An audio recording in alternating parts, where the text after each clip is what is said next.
Okay, so what we've got here is 4 swift chicks and 1 swallow chick. This is the little swallow, and you can see the difference with the yellow gape.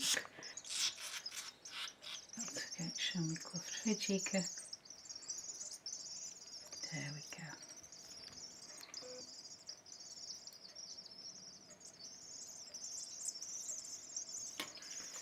Just make sure I've got no moisture. There we go. This is the newest one that only came to me yesterday. So this is a chick that was found on the ground in Runcorn, fallen out of the nest. Only weighing 16 grams, so half the weight it should be for the age it is. These two were very underweight when they came in, but they've made great strides and they're both racing up towards 30 grams now. And this is an older chick here. And whereas the others were quite underweight, I'm very grateful to be here. Taylor's a little bit, she's a little bit of a diva. I've got a feeling, oh yeah, she has took that roughly. She likes the food right to the back of the mouth, or she will give it me back if I don't get absolutely correct placement. They do need about 20 grams of food a day, which is quite a lot to make good daily weight gain.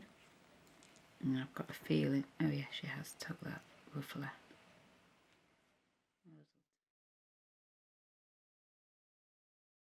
Swifts are fascinating creatures. They travel across the globe each year, returning to the UK in summer all the way from Africa, and they do this without landing once. But unfortunately, these incredible birds need help. They are journeying back with no homes to return to, leaving them vulnerable and at risk. The spectacular aerial displays and screaming calls were once a common sight and sound, but are now a rarity. In my local area, Bolton Bury Swifts are taking action, and Louise is doing an absolutely brilliant job. I'm Louise Bentley and I set up Bolton Bury Swifts. We're a small community-based conservation project trying to reverse the decline of swifts and house martins in our area. So we started off surveying colonies and finding out where our colonies of swifts and later house martins were across the borough, and then once we know where they are we can try and protect them, so that can be awareness raising with residents, with housing associations, with local councils, and offering people swift boxes and just generally trying to get more awareness of the fact that we've got these wonderful birds on our doorstep, to try and convince people, you know, to protect them and to know that the birds have flown many thousands of miles to nest on their home. Not only does Louise advocate and raise awareness for swifts, but she has also attracted her own swift colony at home, creating a safe space for these birds to nest and thrive. So I've got 3 pairs of swifts that nested at my house. This is my pair number 2, the second pair that I got. I got the first pair in 2016. Oh, we have some action here as well. This is my call player. I've got 6 swift boxes here. 3 of them are occupied and 3 of them I am playing calls on a timer. Not too loud, don't need to be too loud, just for a few hours in the morning. So these are my boxes, there's 6 of them. That's Matt and Martha, our global superstars. And then we've got box 2, which is the second pair, and the new pair from last year, which I've called very rare. They've chosen box 5. So they're in that box incubating their eggs. This is from the outside, and these are our 6 swift nest bricks. More of a retrofit. So they've got a small swift brick entrance. Then they've got a waste pipe spanning the cavity, which is a tunnel, which is sort of a roughened bottom because the swifts would slip and slide about. So that's been roughened up a bit so they can get through easily into their box on the back. So this is my nest box 1, which has actually had a refit, because Martha 2, the pair of swifts that nest in here, the adults, and these are not the adults, these are the chicks, they are film stars this year. So the RSPB are, for the first time ever, got a live stream of a Swift nest box, and it's this box here, and Martha 2's box. So this is really nice because I've been able to share their story of this 2024 season with the world. Louise has created a lovely home for these swifts, but her care for them doesn't just stop there. So the Swift Hospital, sometimes known as the Swift Sanctuary, and the Hirundine Hotel, that I set up 5 summers ago when I first started caring for grounded swifts. So because swifts are nesting in eave spaces of houses, occasionally you'll end up with a chick falling out. Occasionally you'll end up with a grounded adult swift. It might be exhausted. It might be trying to access a blocked nest site. It wasn't my original intention. That was about protecting colonies and creating new colonies. But finding out that there are swifts in our area that have fallen from nests and house martins, and not really anybody offering them the care that they need, so they're going to have a good chance to return to the wild.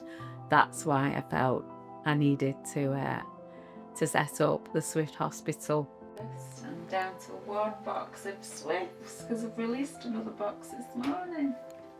It was a very, very, very good eater, but it's now turned into a bit of a fussy bum. Yeah. Told you. It may seem like I'm cramming a load of food into their mouths, but with swifts they need a load of food. This is only half of 1 feed. Yeah.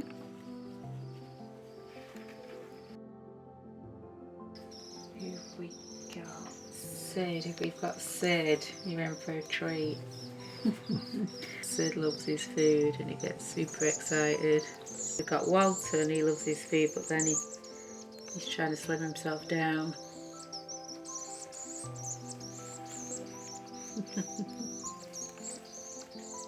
You get the happy wings and the vibrations from Sid.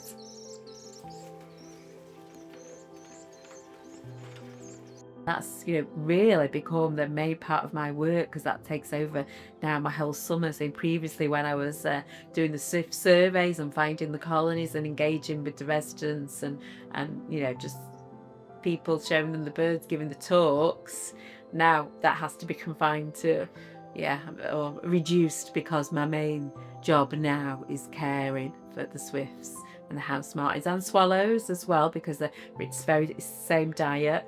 The birds that actually need the care, so I can make sure that they get back out in the skies in a good condition, with the same chance as any other swift, swallow or house martin chick of making a successful migration.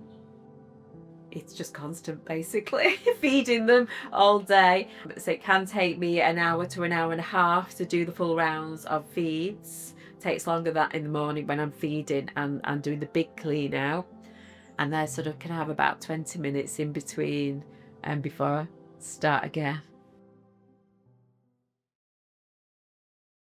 Right, I'm Elizabeth and I've lived here for 62 years, and in the last few years we've had swifts. I met a wonderful lady called Elizabeth, and she's since become not only a very good friend but a really integral part to the work that I've been doing with Bolton Bury Swifts. They're just so fascinating. The fact that they don't land unless they're breeding, and they fly 5,000 miles to Africa and then back again. She was collecting grounded swifts for me and bringing them to the Swift Hospital, but that also led me on to Len, who lives back to back with Elizabeth. If Louise has some rescues that need collecting, I've collected a swift. You've been collecting. I went to the export that time. And I've been to various places. We put swift boxes up for her house, and she was one of the lucky people that got swifts pretty quickly from having the boxes up. Louise had taken over my house. She decided that we'd try them at the gable. And I remember my son here, he was helping me with the garden, and these swifts swooped down and we both ducked. And it was just phenomenal, and they were screeching, and that was when they were starting to take more of an interest in the gable end boxes. And now he saw us put Swift boxes up, myself and Jim, and then having an interest in nature and birds previously, decided to put some boxes up on his house. So when I retired, I was sat in garden one morning watching these swifts coming, zooming up to Elizabeth's. They were coming up, having a look at the boxes. And then I'm sat out one morning and there were a bunch of them came across to my house and they were looking under the eaves and there were one clinging onto a bit of wire just under gutter, looking about. And I thought, they won't come here, I'll put some boxes up. And then so the following years I had a good effort, put 4 boxes up, different types, got a coal player. They were coming, having a look, but they weren't going to the entrances in the boxes. You know, sometimes they just don't like the nest box you give. I took one of the boxes off and made 2 holes so they could get into the actual soffit. Okay, yeah. And within a couple of days, I had them going in. So I made another box up on the gable end at the top of the apex, and I got a pair into that, and a pair went into a natural hole on next doors. So last year you had 3 pairs. 3 pairs, and each had 2 swiftlets. And on my house, I you've had dozens. 12 pairs. Wonderful. I had 8 pairs bred the year before, and last year I had 12 pairs that were expecting, and I had 12 pairs come in, and they all tried to breed. Only one of them failed. But I also got another 4 pairs of young birds coming. So hopefully that come this summer there'll be 16 pairs come back, if they all make it back. Oh, let's hope so. There'll be 16 pairs on the house. She did accuse him of stealing her swifts. But now it's ended up being the most wonderful colony, and the skies are literally alive in Bradshaw, Bolton, where they are with the sound of screaming swifts. The swift colony that Len and Elizabeth has created is utterly inspirational. It shows how wildlife can bring people together to make a difference.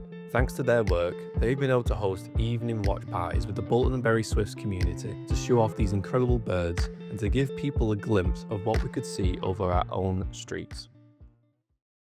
This is Super Sid and wonderful Walton.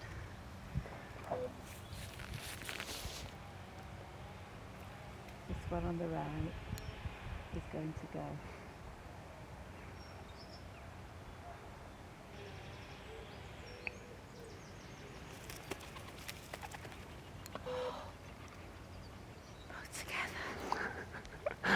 I lost the other one.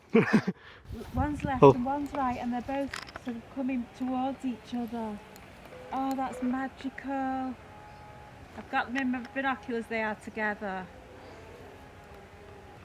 These 2 went instantly, and they're still together now. And guess what? They're with 2 more swifts, Alex. They're with 3 more swifts now. These are swifts that appear when I do these releases. I think they nest in the centre of Bromley Cross. That was bloody perfect, that.